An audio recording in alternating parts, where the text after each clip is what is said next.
It's not that pseudoscience and superstition and New Age so-called beliefs and fundamentalist zealotry are something new. They've been with us for as long as we've been human. But we live in an age based on science and technology with formidable technological powers. Science and technology are propelling us forward at accelerating rates. That's right. And if we don't understand it, by we I mean the general public, if it's something that, oh, I'm not good at that, I don't know anything about it, then who is making all the decisions about science and technology that are going to determine what kind of future our children live in?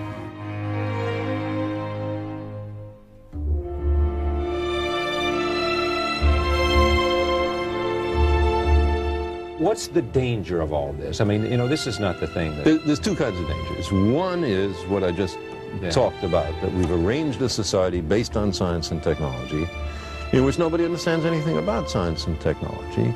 And this combustible mixture of ignorance and power, sooner or later, is going to blow up in our faces.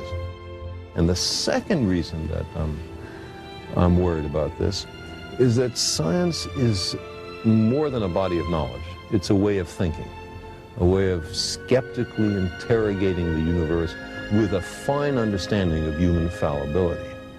If we are not able to ask skeptical questions, to interrogate those who tell us that something is true, to be skeptical of those in authority, then we're up for grabs for the next charlatan, political or religious, who comes ambling along.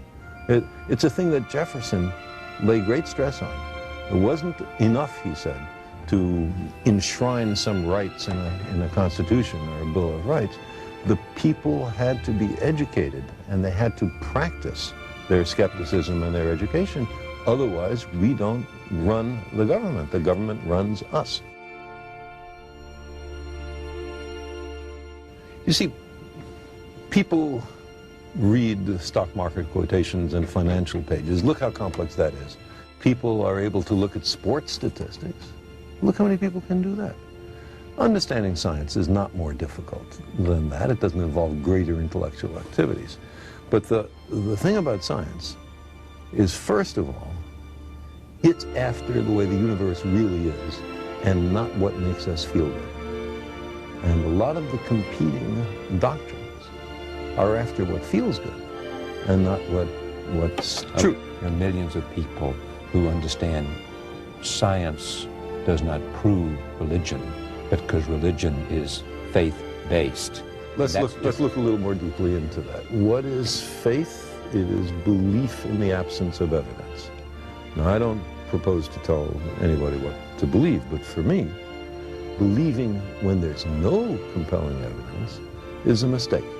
The idea is to withhold belief until there is compelling evidence. And if the universe does not comply with our predispositions, okay, then we have the wrenching obligation to accommodate to the way the universe really is. So who is more humble? The scientist who looks at the universe with an open mind and accepts whatever the universe has to teach us, or somebody who says everything in this book must be considered the literal truth, and never mind the fallibility of all the human beings involved in the writing of this book? I lost both my parents about 12 or 15 years ago, and I had a great relationship with them. I really miss them. I would love to believe that their spirits were around somewhere, and I'd give almost anything to spend 5 minutes a year with them. Do you hear their voices ever? Sometimes. About 6 or 8 times since their death I've heard it. Carl, just in the voice of my father or my mother. Now, I don't think that means that they're in the next room. I think it means that they're in your head. I've had an auditory hallucination. I was with them so long, I heard their voices so often. Why shouldn't I be able to make a vivid recollection? Here's what's interesting about this for me. You convinced me a long time ago that it was arrogant for me or for anyone else to believe that there wasn't some life outside of our To exclude the possibility. To exclude the possibility was an arrogance of intellect that we should not assume. You couldn't prove it, you didn't know it was there, but the arrogance for you. Right, we don't know if it's there, we don't know if it's not there, let's look. And if you take that, why can't you say, there's a lot we don't know? There's a lot of power there that we don't know. There's a lot we don't know. You know? It's what I believe. But that doesn't mean that every fraudulent claim has to be accepted. We demand the most rigorous standards of evidence, especially on what's important to us. So if some guy comes up to me, and a channeler or a medium, and says, I can put you in touch with your parents. Well, because I want so terribly to believe that, I know I have to reach in for added reserves of skepticism, because I'm likely to be fooled and much more minor to have my money taken. You are living with myelodysplasia. Or I have been. You have been. And just share with us, because of your sense of language and your sense of understanding and being reflective and introspective, what do you think about, and what does it do for you to I didn't have any near-death say to you? I didn't have any near-death experiences. I didn't have a religious conversion, but you thought about what it would be like to die. Certainly, and what it would be like for my family, and I didn't much think about what it would be like for me, because I don't think it's likely there's anything that you think about after you're dead. That's it. Huh? Yeah, long dreamless sleep.